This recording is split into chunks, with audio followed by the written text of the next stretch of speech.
Grums on X. What's going on with Subnautica 2? Did Krafton intentionally delay the game to avoid paying out $250 million in bonuses? Which, when you find out, when you start digging into this story, you start seeing how awful corporations can be. Like, this is one of those situations where, at least for me personally, I do not support this kind of stuff. Subnautica was a huge hit, which is true. I have not personally played the first one. People who I know that have played it love Subnautica, and I really do want to play the first one. And the studio sold to PUBG owner Krafton. Krafton was due to pay $250 million in additional bonuses as a result of the purchase if certain development targets were hit, such as being on schedule for 2025, which by all accounts, the game was. And then they announced the other day that, you know what, actually, we need to do some extra checking and fixing and bug management on this game to make sure it's perfect for you guys. So we're going to delay it to early 2026. You think you hate corporations enough.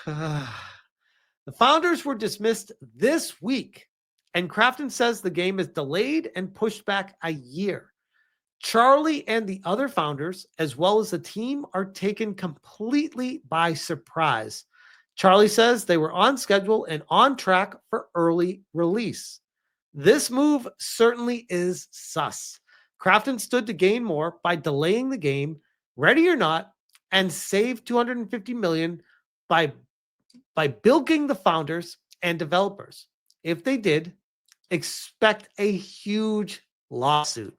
And yes, this is one of those lawsuits that I can guarantee you is going to happen. Like what just transpired today or yesterday, whenever this was, it's going to go on for a very long time. You don't just do this to people without any kind of repercussion. This is not unlike how NC Soft fired Richard Garriott while he was in space to avoid paying out shares. Richard sued later and won. We have a little bit more just community engagement over on our gaming on Reddit. I know, Reddit. Subnautica 2 reportedly delayed into 2026, just months before Krafton was due to pay a $250 million bonus to the developer Unknown Worlds. They said, oh, I see. They did that on purpose because Unknown Worlds was doing a good job and Krafton wanted to not pay out. Exactly. And they fired the founders as of last week. One of the founders, Charlie Cleveland, said the game was ready for early release today. I smell a big old lawsuit. I certainly hope so. Tangential, but it's kind of mind-boggling what a litigious industry video games are. I was reading a book on the history of video games, and the whole thing is basically just about lawsuits, one after another. Hold on. You don't say. Anyways, it's kind of interesting because a lot of stupid patents you read about are quite often filed just so the patent controls can't end up using them against big corporations. Like if you read all the horrible patents Sony and Microsoft have for shady anti-consumer product features, might actually be tempted to view them in slightly favorable light for simply not exercising them, which is true. I've seen some pretty awful patents by Sony and Microsoft that have never come to fruition. So there is definitely something to be said for that. But I'm telling you, the backlash that Subnautica 2 is going to be facing is going to be large. And a part of me feels for the developers putting all this time into the game just to have an incoming boycott where nobody's going to want to participate in this. Pirate Nation on X, Subnautica 2. Publisher Krafton fired all 3 original founders of Unknown Worlds and delayed the game to 2026, preventing developers from receiving $250 million in bonuses. And this comes from r/Subnautica. Do not buy Subnautica 2. The publisher Krafton has fired all 3 original founders and delayed the game to 2026 so that devs wouldn't receive $250 million in bonuses. Do not support these shady business practices. Do not buy Subnautica 2. Further context and sources and comments.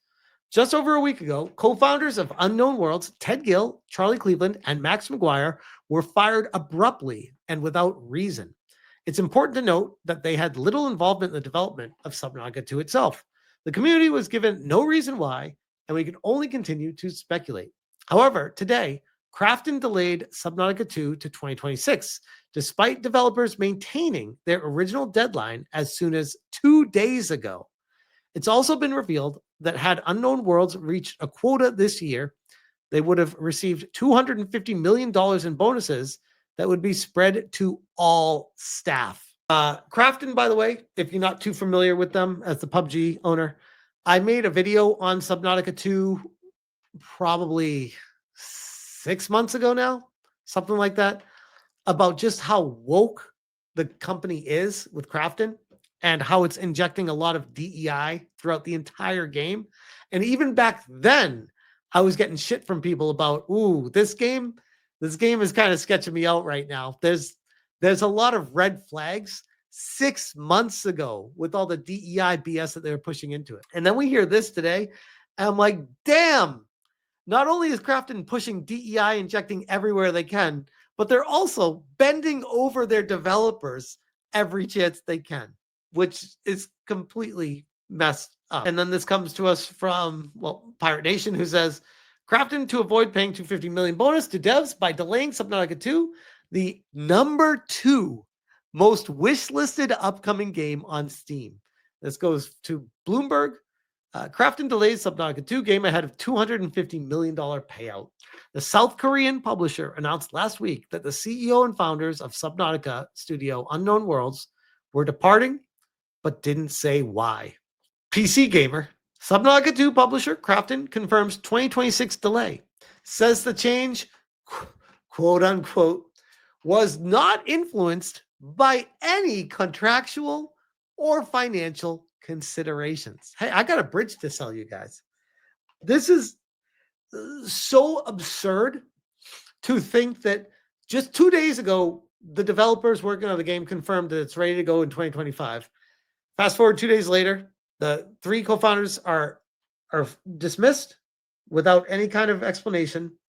And Krafton is saying, yeah, no, nothing to do with the financial considerations. It's really because we just want to make sure the game is good for 2026. I think if you pose the question to gamers, would you rather a game that has a tight deadline to bonus the staff if it's pretty much ready for early access? And if they get a bonus for putting it out, gamers would be like, yeah, sure. I guess in this situation, if the game's pretty much ready and they're saying it is, give them the bonus. Yeah, get it out there for early access and then fix whatever minor bugs you get after that and make sure they get their bonus. I think most people would be very accepting of that kind of predicament. But they don't give the choice to the gamers. They give the choice to the bigwigs and the corporation. Bat Sanford says, if it's ready, release it. If it's not, don't. It's not difficult. Well, it kind of is difficult because they have this thing called early access where there's no such thing as a game that's ready. Like there's never a game in AAA that's like no bugs ever and it's totally done. Many games these days come out, even if they're in tip-top shape and they're ready, and they still need to fix things in them as they go. Or there's early access where there's more things that need to be fixed as they go. So I understand the 2 different schools of thought, but when it comes to them saying the game's pretty much ready and it's getting delayed and you find out that they would have gotten a $250 million bonus if it came out on time and they're saying it's ready, you can't help but look at it and be like, I feel like there's some foul play amiss here. Krafton says the push to 2026 to give developers time to implement feedback from playtests and deliver a more complete experience.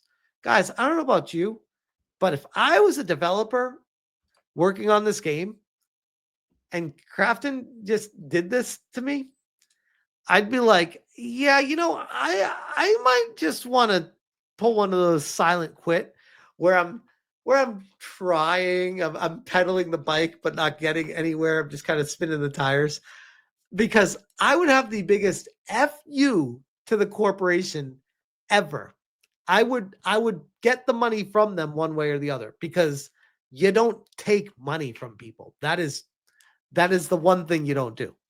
So I think not only is there going to be a massive lawsuit and backlash to this for this situation, but there's also going to be a massive detrimental impact to the development team, because the entire just mantra and environment, the atmosphere at the company has got to be one of people just being like, "Oh, F these guys. Why should I try harder? I just busted my ass to get that bonus, and they just kicked it down the road to get rid of it." Shortly after the story went live, Krafton confirmed that Subnautica 2 has been delayed into 2026. This is a recent update, saying that playtests provided some insight that there are a few areas where we need to improve before launching the first version of Subnautica 2 around the world. Our community is at the heart of how we develop, so we want to give ourselves a little extra time to respond to more of that feedback before releasing the game into early access. Okay, so you got yourself a conundrum here. So this company, Krafton, purchased the game studio that was making Subnautica while it was in development. And this bonus thing may have been in place before they purchased it or whatever. If they want to do the right thing, they would pay out the bonus, because that was what was pretty much promised if they got to this date and it was ready. And it is ready. And they're not. So they could pay it out, or they could do what they're doing right now and deal with the consequences of it. And I have a feeling it's not going to be a good outcome here. In a separate statement provided to PC Gamer, Krafton said the new release date was not prompted by contractual obligations to Subnautica 2 developer Unknown Worlds. This decision was based solely on our commitment to quality and to delivering the best possible experience to the players. If that's the case, then why don't you pay him the bonus and say, "Oh, it's not, this is how we can prove it's not about that. We'll pay it to you, because that's not why we're delaying it." There you go.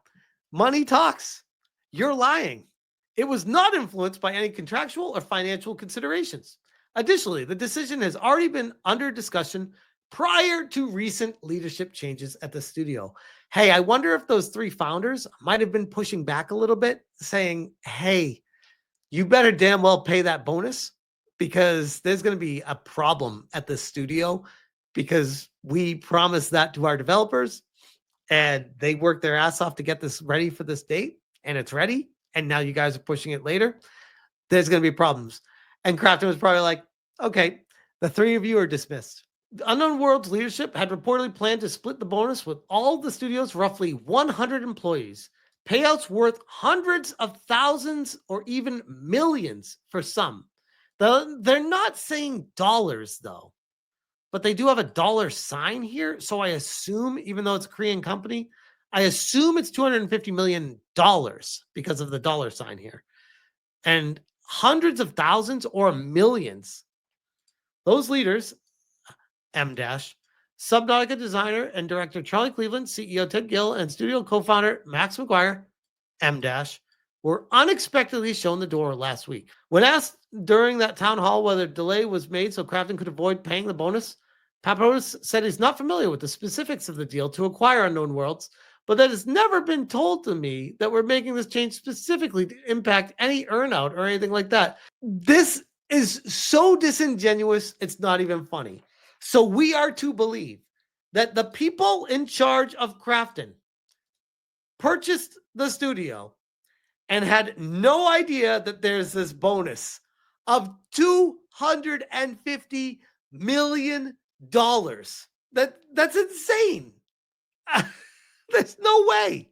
There's no way. I will be following this story closely, as this is definitely not the end of this one. I already know that there's going to be lawsuits, there's going to be fallout, there's going to be a lot of inside conversations that we hear of.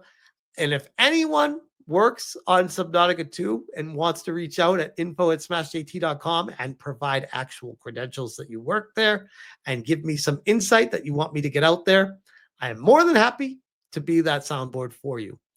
Because my God, this is gonna blow up. I already know this one's crazy. So, but anyway, for now, I'll leave that one there.